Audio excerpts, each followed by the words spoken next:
한국 여성 보살님들 중에는 소음인이 많아요. 소음인의 성격을 가지신 분들은, 이 소음인은 보약을 먹으면 효과도 좋지만 몸이 좀 허약하고 손발이 좀 차고 짜증을 많이 내는, 아주 섬세하고 이런 점에는 좋고 세밀하고 이런 점에는 좋지만 좀 마음을 너그럽게 쓰고 마음을 크게 만드는 필요가 있어요. 근데 그런 것이 다 에고지요. 알고 보면 연부를 열심히 하면 그런 것이 다 없어져 버려요. 서울 도봉구에 사는 전보살이라는 분은 오랜 생활 동안 그런 짜증 속에서 그럼 뭐 갑상선 항진증도 생기고 하면 자기도 모르게 짜증이 나기도 하고, 사람은 호르몬 작용이 굉장히 심해요. 알고 보면 호르몬이 모든 걸 좌우한다고 볼 수 있어요. 인생이란 생로병사 이 네 가지가 다 호르몬의 화학작용이라고 볼 수도 있는 것입니다. 제가 연부를 하라고 하는 데는, 연불은 행복 호르몬을 분비시키는 가장 좋은 방법이기 때문이기도 합니다. 그래서 연불을 할 때는 연불을 좋아해야 돼요. 우선 부처님과 연분이 있어야 되고, 그렇지 않습니까? 그래서 내가 관세음보살을 부르면 너무나 행복한 거야. 완전히 믿어줘. 이게 가장 중요한 것입니다. 믿어지지 않는데 강제로 해봐야 그게 되겠습니까? 그래서 일본 속담에 이런 말이 있어요.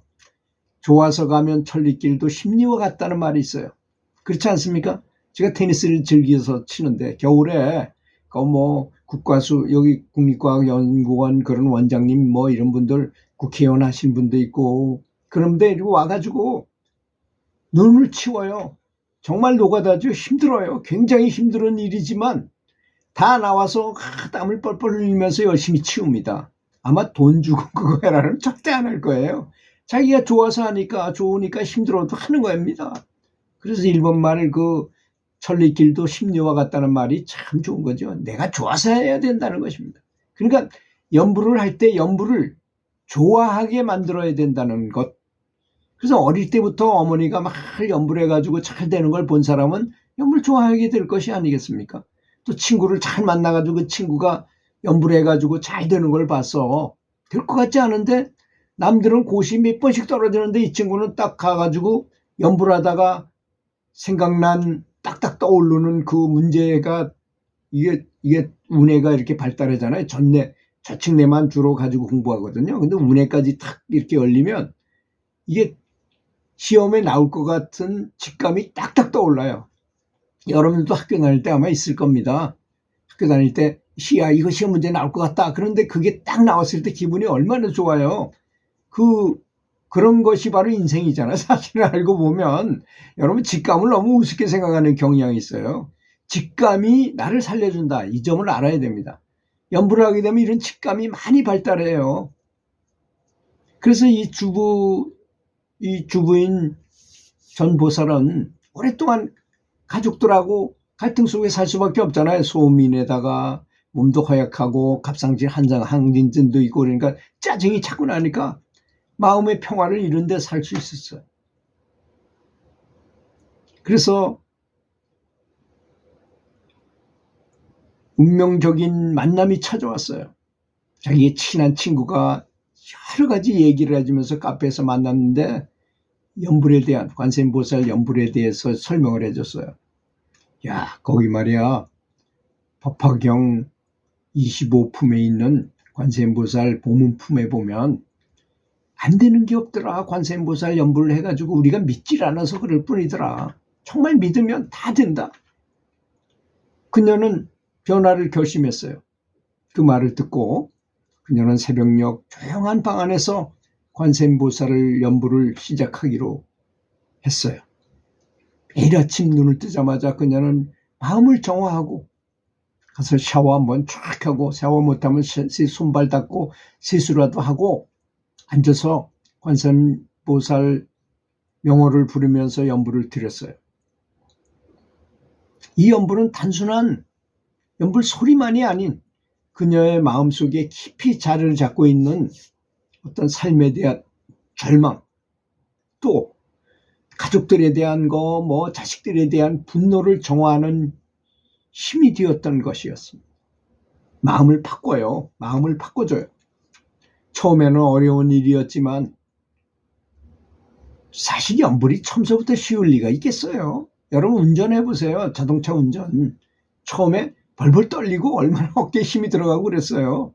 지금이야 손가락 하나만 가지고도 운전 충분히 하고 다닐 수 있게 여유가 있지만 연불도 그런 것입니다. 하루하루 거듭해 가니까 그녀의 마음은 점점 안정되고 그 심했던 감정의 파도가 차분하게 가라앉기 시작했어요.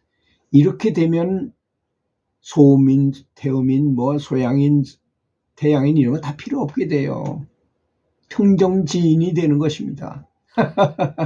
그러면 그런 육신적인 것, 감성적인 것에 지어되지 않는 진정한 사람이 되는 것입니다. 그래서 전보살은 연불을 통해서 얻은 평안함이 편해지니까 집안에서는 어머니가 태양이에요. 아내 해입니다. 그래서 아내라고 그런다는 거 아닙니까? 안에 있는 해입니다. 이렇게 매일 짜증내고 영 찌푸러 흐린 얼굴을 가지고 있던 이 전보살이 활짝 웃는 표정으로 행복한 표정을 지면서 이렇게 가족을 대하니 가족들이 얼마나 좋아하겠어요. 가족들과 효과적으로 소통하는데 큰 도움이 되는 것을 깨닫고 본인도 이제 행복해지는 거죠. 이전에는 조금만 뭐가 스트르면 그냥 막말이 막 쏟아져 나오고 막 욕설이 막 튀어나오는데 이제는 차분하게 이야기하면서 남편이 얘기하는 거, 자식이 얘기하는 거를 이해하려는 노력이 자연스럽게 되더라는 것입니다. 시간이 흐르면서 전보살의 가족은 정말 화목한 변화를 경험하게 되었어요. 갈등은 점점 줄어들게 되고 집안에는 화목한 기운이 넘쳐나게 되었던 것입니다. 전보살은 단지 자기 마음을 정화하는 것뿐이 아니라 가족 전체를 나은 관계로 이루어주는 기적이 되었던 것입니다. 그러니 남편과 아이들도 그 연불이 그렇게 좋다는 걸, 어머니가 변하는 걸 보았잖아요. 아내가 변하는 거 보고 이 가족들이 전부 관세음보살 어머니가 할 때 따라 하더라는 것입니다. 하지 말라 해도 따라하고 가족이 너무나 화목해지더라는 것입니다. 이런 전보살의 이야기는 연불이 단순한 정신 수행을 하는 것만이 아니라 마음과 삶을 변화시키는 정말 좋은 도구구나, 강력하고 좋은 도구라는 것을 상기시켜 주는 것입니다. 연불을 통해서 내면의 평화를 찾고 가족과 사회를 더욱 조화롭게 만들 수 있다는 것입니다. 들어주셔서 감사합니다.